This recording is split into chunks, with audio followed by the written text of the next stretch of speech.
आप सभी का स्वागत है हमारे चैनल पर। तो हम लोग देख रहे थे वेक्टर स्पेस, और अभी तक उसमें हमने रिंग देखा इसके पिछले लेक्चर में, और टाइप्स ऑफ रिंग देखा, ring with zero division, ring without zero division, सब कुछ। तो अब नेक्स्ट टॉपिक पर चलते हैं। ये है अपना डिवीजन रिंग या फिर स्क्यू फील्ड कह सकते हैं, ये उसकी बड़ी बहन है रिंग की। तो देखिए, a system DONO2 consisting of, अब वहाँ पहले रिंग लिया था तो हमने सेट को ले लिया था, यहाँ डिवीजन रिंग है तो हमने उसके कैपिटल डी का डी नोटेशन ले लिया बस। यहाँ भी डी एक सेट ही है, तो a set D having at least 2 element, मतलब कम से कम 2 एलिमेंट होने चाहिए। अभी तक हमने बात की थी तो हम लोग कहते थे कि नॉन एम्प्टी हो, बट अब कह रहे हैं कि कम से कम 2 एलिमेंट हो। बस ये डेफिनेशन हो जाए तो समझ में आ जाएगा क्यों 2 एलिमेंट होने चाहिए। अगला कहता है कि two internal binary operations ON and O2 in D is called division ring if and only if the following conditions are satisfied. पहला तो कहता है D पहले ऑपरेंड के साथ अबेलियन ग्रुप बना दे, और D स्टार दूसरे ऑपरेंड के साथ ग्रुप बना दे। D स्टार का मतलब अगर कहें, जैसे D star equal to D में से आप 0 को हटा देंगे, ठीक। और फिर क्या कहता है, O2 is left as well as right distributive over ON। तो अब देखिए, अगर आप डी में से 0 को हटा देंगे ओ स्टार में, तो सपोज करिए कि डी में सिर्फ और सिर्फ 0 ही है अगर एक एलिमेंट, और आपने डी स्टार किया, 0 तो हट गया, आप तो कोई एलिमेंट ही नहीं रहा। तो सेकंड ऑपरेशन के साथ आप देखेंगे क्या, इसलिए कम से कम 2 बंदे तो उसमें होने ही चाहिए। तो इसका एक एग्जाम्पल है, इसके एग्जाम्पल बहुत रेयर मिलते हैं, देख लेते हैं इसका एग्जाम्पल। ये कहता है कि एक एम होती है, ठीक है, ये set of 2x2 matrix of the form, यहाँ मैं दिखा रही हूँ, मतलब इस तरीके से होती है, A B का बार माइनस B A का बार, ठीक है। मतलब अगर लिखें इसको तो ये बनेगा A प्लस IB, और यहाँ पे C प्लस ID। ये A का बार है, मतलब कि जहाँ भी जब भी ऐसे बार लग जाए तो जहाँ I हो उसकी जगह पे माइनस I हो जाता है, ठीक। तो यहाँ पे हो जाएगा A माइनस IB। अब यहाँ पे है माइनस B, अब देखिए यहाँ पे है B बार, तो मतलब B की वैल्यू होगी C माइनस ID, और आगे माइनस लग गया तो माइनस C, और माइनस I था वो प्लस हो जाएगा, तो यहाँ पे बन जाएगा माइनस C प्लस ID। तो ये ऐसी मैट्रिक्स होती है। तो अब हमको देखना क्या है, हमको यहाँ पे देखना है कि M प्लस एंड डॉट के साथ क्या डिवीजन रिंग बनाता है कि नहीं बनाता है। तो पहली बात तो हमको देखना पड़ेगा M प्लस के साथ अपना बना दे अबेलियन, और नेक्स्ट हमको देखना पड़ेगा M स्टार डॉट के साथ बना दे ग्रुप, ठीक। चलिए देख लेते हैं बनाता है कि नहीं। तो फिर पहला पकड़ते हैं M प्लस के साथ। सबसे पहले हमको देखना होगा क्लोजर प्रॉपर्टी।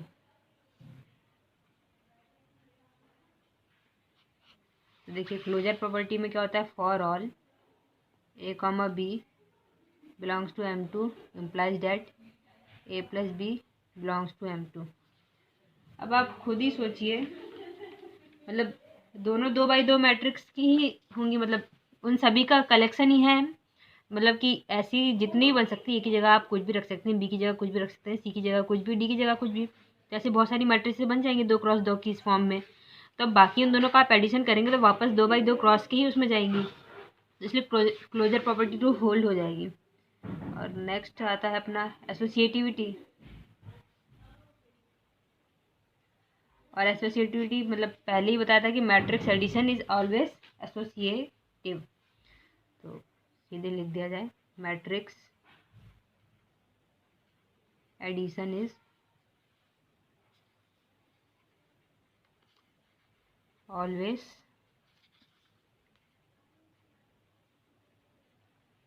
एसोसिएटिव, ठीक। मतलब दैट इज, अगर पहले 2 लोगों को जोड़ दें बाद में तीसरे को, या पहले को छोड़ दें और आखिरी के 2 को जोड़ दें पहले, तो ये दोनों बराबर हो जाएंगे। For all A comma B comma C belongs to M2, या वही जो M2x2 क्रॉस का है ना, तो उस तरह की मैट्रिक्स। अब नेक्स्ट अपनी बात आती है आइडेंटिटी की, एग्जिस्टेंस ऑफ आइडेंटिटी, ठीक। आइडेंटिटी मतलब देखिए, there exist a null matrix, ठीक, 0 सच डैट आप 0i, इधर भी 0i लिख सकते हैं, इधर भी 0i लिख सकते हैं, इधर भी 0i लिख सकते हैं। ठीक, क्योंकि सबको 0 0 समझ लीजिए, 0 0 0 0 तो इसको 0 प्लस आई 0 लिख सकते हैं, 0 प्लस आई 0, 0 प्लस 0 आई 0, इस तरीके से। तो ये हो जाएगी अपनी नल मैट्रिक्स और ये बिलोंग करेगा अपना एम में, such that O plus A equal to A plus O equal to A, और इसमें ऐड करेंगे तो आपको वापस यही तो मिलना है, और ए बिलोंग्स टू एम। तो फिर तीसरी बात, एग्जिस्टेंस ऑफ इनवर्स, तो for all A belongs to M there exist minus A belongs to M. ठीक, सच डैट अगर आप ए प्लस माइनस ए करें या फिर आप माइनस ए प्लस ए करें तो आपको नल वेक्टर मिलेगा 0। जैसे अगर एग्जांपल ही देखने, अगर ए को आप ए बी माइनस बी का बार ए बार अगर ये होगा तो अपना ए माइनस क्या हो जाएगा, सबके आगे नेगेटिव, माइनस का A minus B, B bar minus A bar, दोनों का ये भी दोनों बिलोंग तो करेंगे ही एम में, 2/2 के हैं और उसी फॉर्म के हैं जो फॉर्मेट था। दोनों का ऐड करिए आपको 0 मिल जाएगा नल वेक्टर, और नल वेक्टर हमारा आइडेंटिटी है, मतलब हर एक ए के लिए इन्वर्स एग्जिस्ट करता है। तो अब लास्ट है कॉम्यूटेटिव लॉ।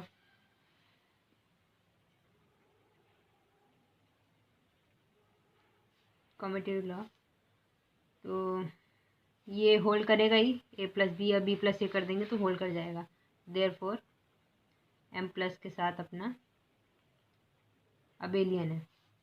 नेक्स्ट हमको देखना है कि एम डॉट के साथ स्टार ग्रुप है कि नहीं है। देखिए क्लोजर तो ये हो जाएगा, ठीक, किसी भी दो को मल्टीप्लाई करेंगे 2/2 की मैट्रिक्स है जिस फॉर्मेट की, उसी फॉर्मेट वापस इस फॉर्मेट में आ जाएगी। और इतना आप मतलब अगर मान लीजिए आपको ऐसे बाई चांस 1 भी मिल जाए 2 भी मिल जाए तो आप 1 को 1 प्लस 0 आई भी तो लिख सकते हैं, 2 प्लस 0 आई भी तो लिख सकते हैं मतलब। और ऐसी एसोसिएटिविटी को भी ये होल्ड करेगा, ठीक है। और एग्जिस्टेंस ऑफ आइडेंटिटी की बात करें अगर, तो यहाँ पे अपना आइडेंटिटी एलिमेंट हो जाएगा। जैसे पहले मैट्रिक्स में 1 0 0 1 था तो आप इसको ऐसे भी लिख सकते हैं, 1 प्लस आई 0, 0 प्लस 0 आई, माइनस 0 प्लस आई 0 और 1 माइनस 0 आई। देखिए ये हमारे फॉर्मेट में हो गई तैयार, तो यहाँ पे अपनी आइडेंटिटी एलिमेंट ये हो जाएगी। और फिर लास्ट पॉइंट रही बात इन्वर्स की, तो इन्वर्स में सीधे every non zero elements has its multiplicative inverse, तो इसका मतलब इन्वर्स भी एग्जिस्ट हो जाएगा क्योंकि 0 ही हमेशा दिक्कत करता है। तो यहाँ से एम स्टार डॉट के साथ ग्रुप भी हो गया। और लास्ट पॉइंट जो हमको देखना होता है, O2 is left as well as right distributive over ON, ये भी मतलब हमेशा होल्ड हो जाएगा, ये पूरा रहा। अब अपना नेक्स्ट टॉपिक है इंटीग्रल डोमेन। इंटीग्रल डोमेन, तो देखिए ये क्या कहता है कि कोई भी एक कॉम्यूटेटिव रिंग हो, वो भी without zero divisor, having at least 2 elements is called an integral domain. मतलब अगर इसकी डेफिनेशन लिख दी जाए ये हो जाएगा commutative ring without zero divisor having at least 2 elements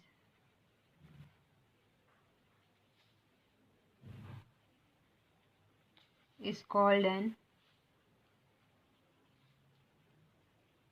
integral domain.